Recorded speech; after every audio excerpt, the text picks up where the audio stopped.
Good evening, Constant Reader.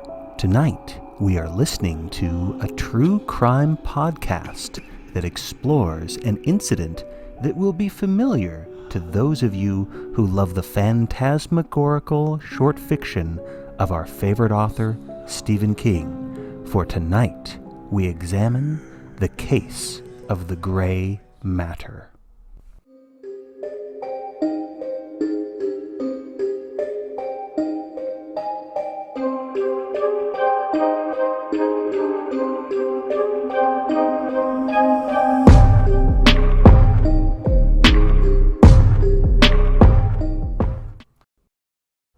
It's 1973. Bangor, Maine is experiencing the most severe snowstorm in its history. Henry Parmalee tromps through the blizzard, leaving behind his night owl convenience store, the business which he had owned and operated for more than 22 years.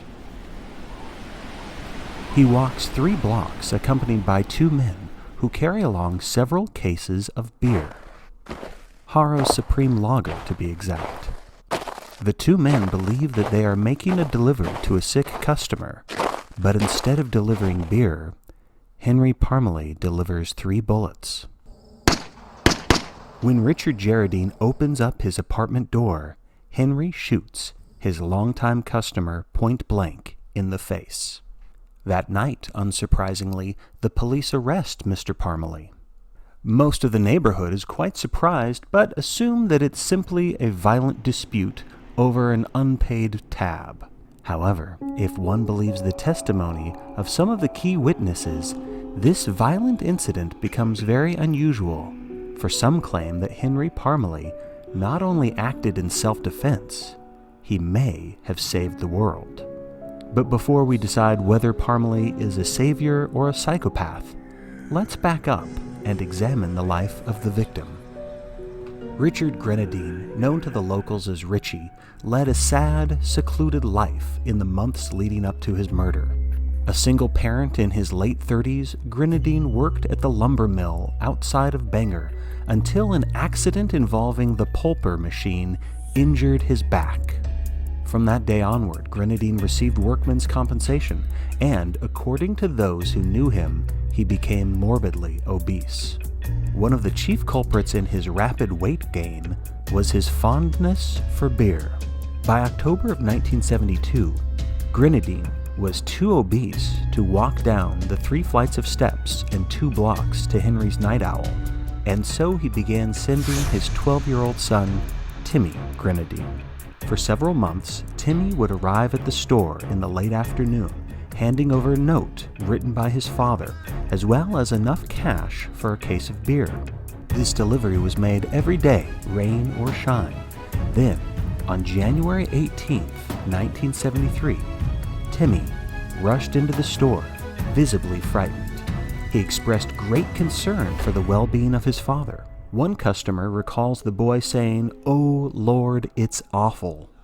Aside from Henry, there were 4 other men present in the store when Timmy arrived.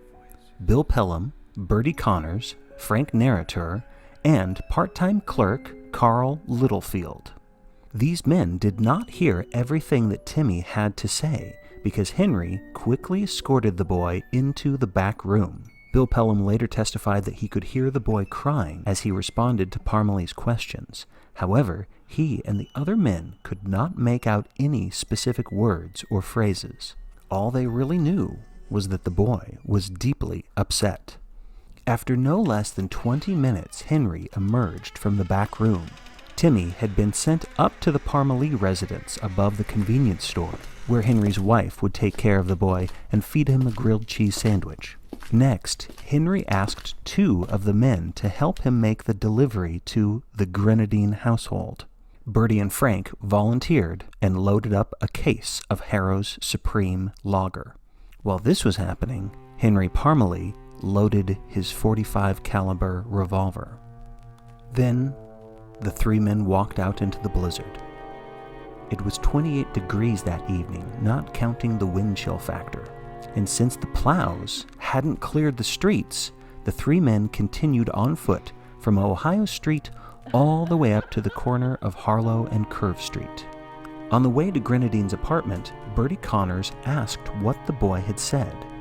And what follows is a summary that is consistent with Parmalee's confession to the police. Timmy Grenadine believed that his father was turning into a creature made out of putrid gray jelly. Back in October, the boy had noticed his father throwing up after drinking some rancid beer. Timmy noticed a change in his father's behavior. Instead of going out during the day as he normally did, now Richard Grenadine stayed in his chair watching the television. From this point, it seems that Richard Grenadine isolated himself in his apartment and sent his son to get the beer. As the weeks passed, Timmy believed that his father was physically transforming. His father insisted on turning off all the lights. He even demanded that the windows be covered by blankets. Then, because he seemed chilled, he even covered himself with a blanket. All the while, the young boy was becoming more and more malnourished, or as skinny as a slat cat, according to Henry Parmalee. But Richard Grenadine grew in size, to the point that the boy imagined that underneath the blanket was a mass of gray jelly. Timmy claimed that his father's hand no longer had fingers, only a gray, gelatinous stump. He was afraid of his father touching him for fear that he would become some gray matter monster.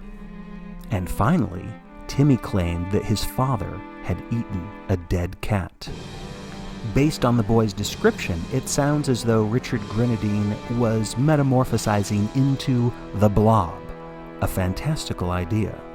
So why was Henry Parmalee so quick to believe the child? Why did he take a gun with him to do a wellness check? It's important to note three things. Number one, the Night Owl, like many convenience stores during the 1970s, had a magazine rack with a wide range of tabloid newspapers, such as Weekly World News, all filled with headlines about UFOs and tales of things that go bump in the night. Consider the effect of being exposed to one sensational account after another. Number two, Timmy had given Henry $4 bills to purchase the beer.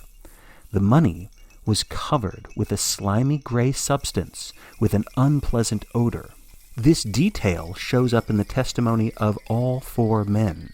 And this is the very substance Timmy describes in his story about his father. And it was easy for the men and Henry to imagine poor Richard Grenadine transforming into this putrid filth. Number three, in late December of 1972, several disappearances had taken place in Bangor, Maine.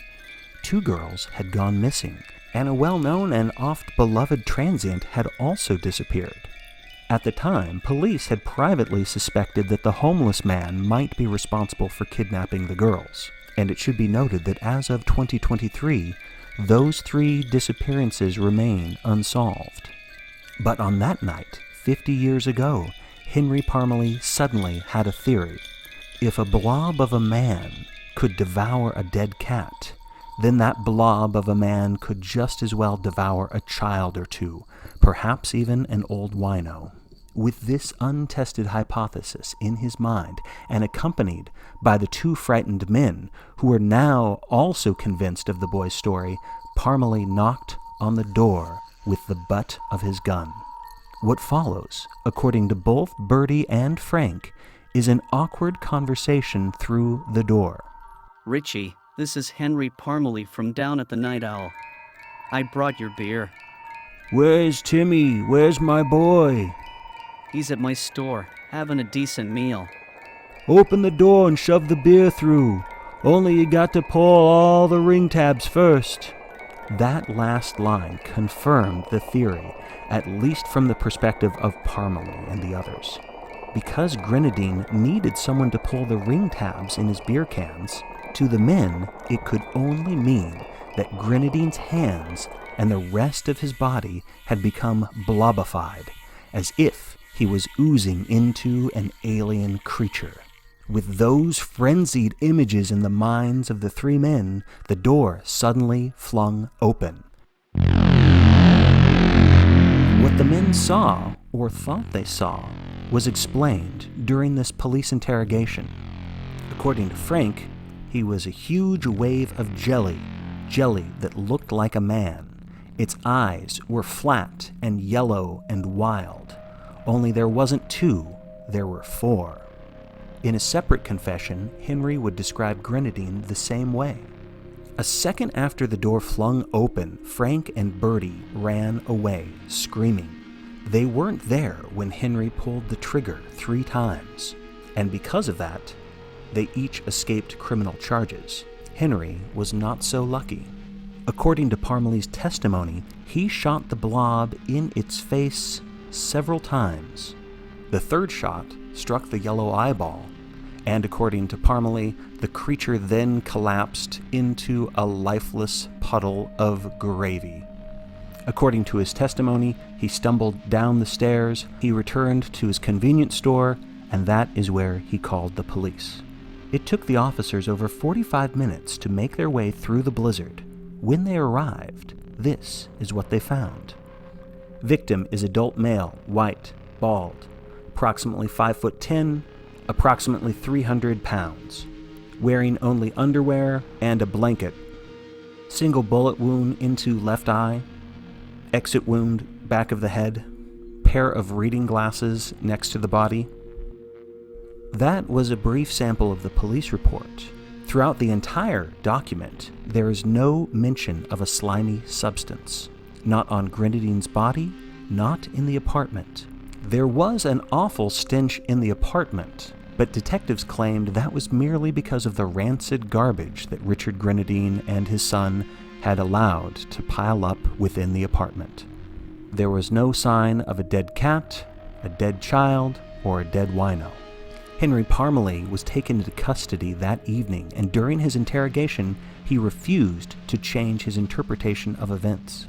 He claimed that Grenadine was a monster, an alien, a blob that was moments away from devouring him.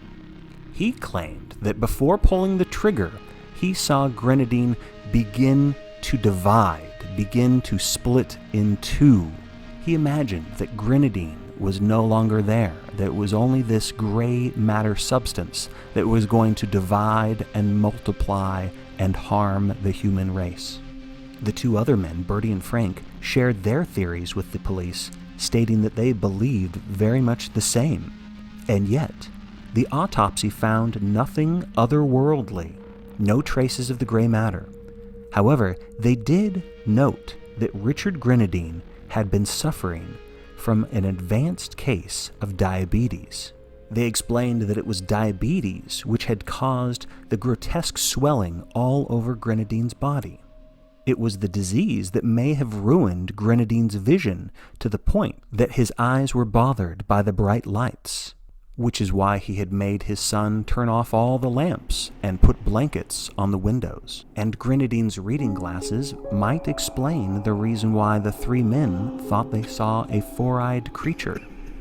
Richard Grenadine's circulation must have been very poor, which would have left him constantly chilled, accounting for the gray blanket and the jelly-like shivers, which may have activated the darker, more fearful side of Timmy's imagination. Grenadine's feet, legs, and groin were massively swollen. His skin was pasty, not a gray color under the fluorescent lights of the morgue, but in the poorly lit hallway of the apartment building, it could certainly be seen as an unnatural color, almost alien. Grenadine's hands were bloated, his fingers useless. The medical examiner claimed that at least one of his hands should have been amputated. And that may explain why Grenadine insisted on the cans being open before delivery. In the end, the authorities did not believe the Night Owl's version of the events. During the grand jury inquiry, the prosecution argued that Parmalee had jumped to a ridiculous conclusion that he was bolstered by his peers to seek vigilante justice in the name of the missing girls. The men, they said, had talked themselves into a frenzy, and an innocent, albeit very ill man had been killed because of Parmalee's foolishness. Eventually, Henry Parmalee's lawyers convinced him to plead no contest as part of a plea bargain, thereby receiving a lesser charge of second-degree murder. So all of this would seem to be a tragic error in perception, a panic-induced hallucination, and yet there is one piece of evidence that was never quite explained. The dollar bills that had been seen with gray matter. They had been collected into individual evidence bags. When they were examined after the death of Richard Grenadine, there was no slimy gray matter, no scummy residue. Instead, there were unusual holes within each bill, as if some type of insect or bacteria or slime had eaten through the paper. The tabloids sold at the Night Owl might suggest that the putrid jelly-like substance simply disappeared after the shooting, just as the slime creature which had supposedly taken over Grenadine's body might have simply disappeared once that bullet penetrated that yellow eye. Henry Parmalee went on believing that his one shot through Richard Grenadine's eye killed the gray matter monster and prevented it from multiplying. I decided to let my skeptical guard down for a moment and consider that what he was saying was true, and I brought out my calculator to do a little bit of math. If that entity, formerly known as Richard Grenadine, had divided itself once a month, then by the end of the first year, there would have been 1,024 gray matter creatures roaming the planet. And by the end of the second year, there would have been 4.2 million gray matter creatures. By the end of the third year, there would no longer be any room for us humans. This small blue planet of ours would become entirely gray. Hopefully, this provided a bit of comfort for Henry Parmalee. As he sat in his cell, serving a 12-year sentence, he would have made parole after only 7 years, but at each and every parole board hearing, Henry kept screaming about how he did the world a favor. Thank you very much for watching and listening to the Stephen King Book Club. If you're interested in the story behind this true crime podcast, definitely read Gray Matter by Stephen King, found in his short story collection, Night Shift.